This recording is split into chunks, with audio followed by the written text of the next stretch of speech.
کہتے ہیں کہ ایک بار شکار کے دوران نوشیروان نے اپنے ایک نوکر کو کبابوں کے لیے قریبی گاؤں سے تھوڑا نمک لانے کو کہا اور تاکید کی کہ خبردار پیسے دے کر لانا تاکہ کہیں یہ رسم نہ پڑ جائے اور گاؤں تباہ نہ ہو جائے۔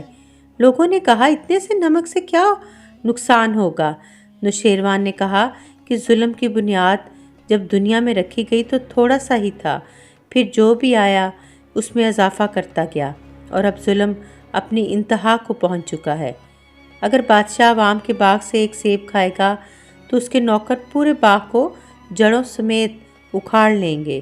اگر بادشاہ 5 انڈوں کا ظلم جائز سمجھے تو اس کے سپاہی ہزاروں مرغ سیخوں پر چڑھا دیں گے۔